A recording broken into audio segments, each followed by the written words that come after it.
Hello, welcome to Eye on Africa here on France 24. I'm Ngũgĩ today. Let's take a look at the stories making headlines across the continent.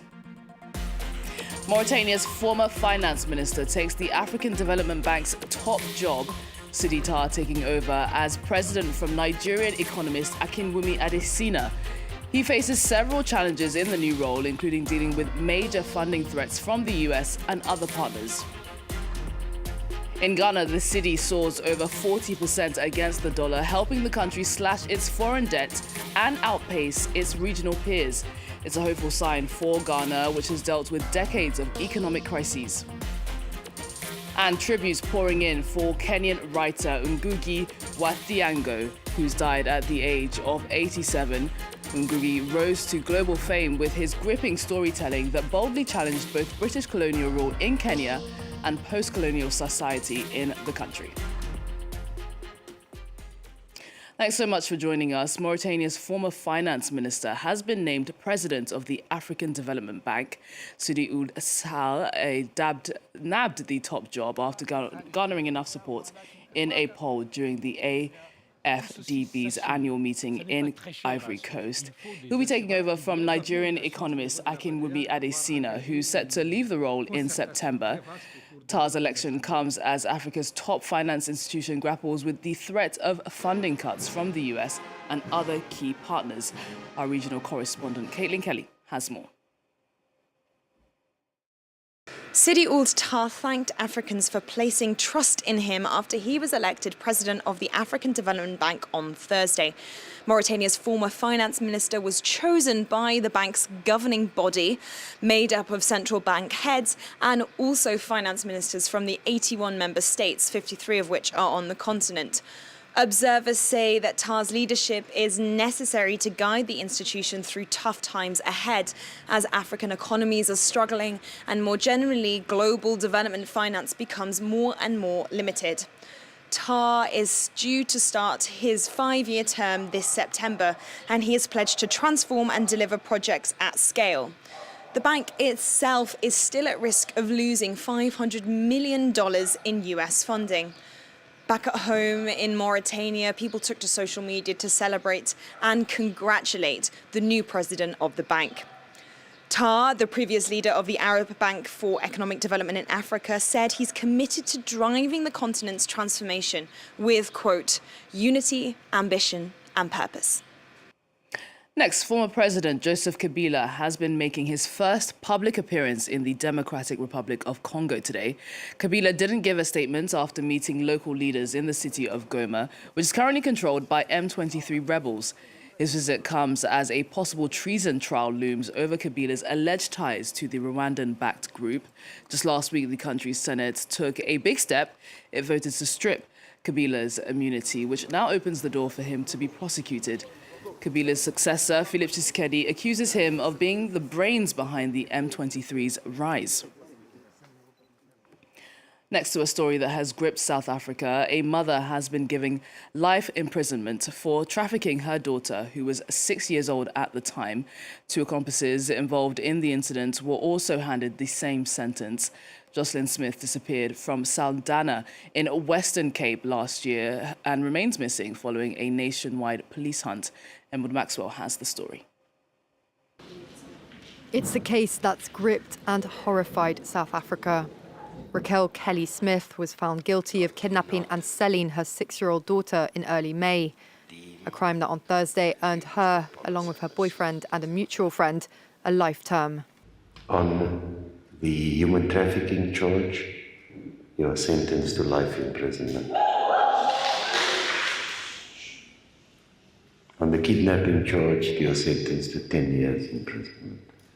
Smith and her co-accused refused to take the stand during the 8-week trial. She was initially a figure of public sympathy when her child, 6-year-old Jocelyn Smith, disappeared in February 2024, sparking a massive nationwide search with photos of Jocelyn broadcast around the country.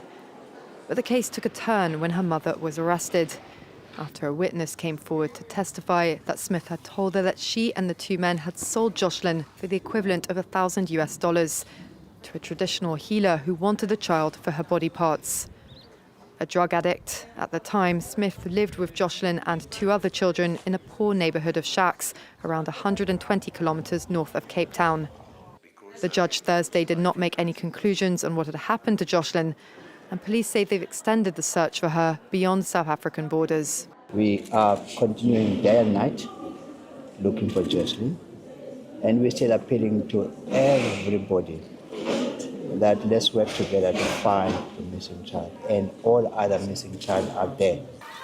The kidnapping of children and adults is on the rise in South Africa, which has the highest abduction rate among African countries. An update on the state of Ghana's economy now. Ghana's cedi has surged more than 40% versus the dollar this year. The boost means the country is shrinking its foreign debt while outperforming its regional peers. It's welcome news for investors in Ghana, which has suffered from decades of economic crises. Joseph Spaidu has more. For many Ghanaians, the last 4 years may have been some of the most difficult. Cost of living more than doubled. All seemed to be going well until about 2019, when the World Bank even described the country's economy as one of the fastest growing in the world. At the striking of the COVID-19 pandemic and with an already weak fundamentals and a crippling public debt situation, things went from bad to worse. Now, with a change in government last December, the country's currency, the cedi, is picking up and inflation has been on the downward trend since January. I feel like the things are stable, and even sometimes when you go and purchase some foodstuff, you realize that the quantity to the price, there's a very good proportion. I've seen that it's dropping gradual, but I've not seen in my things that I buy, especially cement and everything that we used to buy. The price is the same. Concerning the appreciation of the cedis, if you need euros now, the money you use for the account will be less. So I think it's okay. The new government says it is using forex from the country's gold reserves to back its currency, the cedi. Inflation has fallen from around 24% to about 20% within the last 4 months. However, analysts urge caution. Primarily, these changes in the exchange rate that we are seeing are short-lived. And most importantly, it's because of interventions that the Bank of Ghana, as it were, tried to intervene in the forex market to influence the direction of the exchange rates. Of course, the US-China trade war cannot be eliminated. Ghana remains under its current IMF program until 2026. Now, he was one of Africa's most celebrated writers. Kenyan author Ngũgĩ wa Thiongo has died at the age of 87. Ngũgĩ rose to global fame with his gripping storytelling that boldly challenged both British colonial rule in Kenya and the failures of leadership in the country once the Brits left.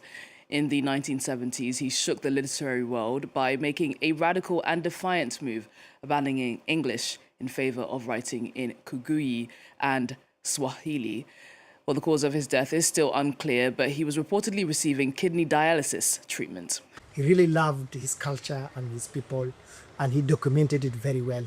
So besides being a good storyteller, he's also preserving and laying the foundation where Africans must appreciate their names and their color. It touched the heart of the people when Africans were colonized, and colonialism was just not economic; it was a cultural destruction. And for him to talk about that was very impressive. I mean, talking, it's like saying he was God sent. More than 1,000 kilometers from the Mauritanian capital, the medieval city of Uata is being devastated by the encroaching deserts and heavy rains caused by climate change. Many have left the crumbling town, leaving those who remain to try and preserve its historical medieval building, as well as its treasure trove of valuable 14th century manuscripts. Emily Boyle has this story. Deep in the Sahara Desert, this medieval town of Uata is disappearing under the sand. The UNESCO World Heritage Site was once a cultural oasis of trade, science and religion dating back to the Middle Ages. As climate change accelerates the advance of the desert and creates dangerous rainfall, Uata locals are struggling to keep up the fight. There's a major problem with their certification. Uata is covered in sand everywhere. The desert is the biggest problem facing Uata. Faced with such extreme weather conditions, Uata's population has been dwindling as residents move away to larger cities in search of employment. Much of the old town is now empty, with only a third of the buildings still inhabited. This room fell down because of the rain, but I can't afford to repair it.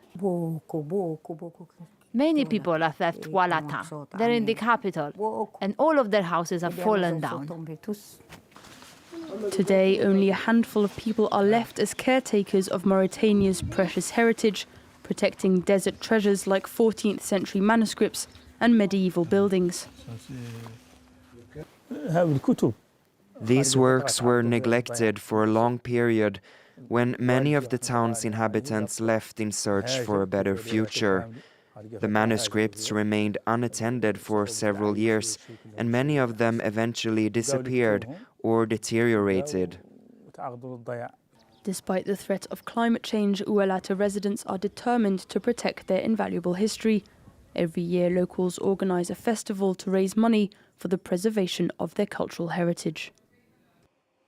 Well, that brings us to the end of the program. Thanks so much for your company and stay tuned. There's plenty more news coming up next.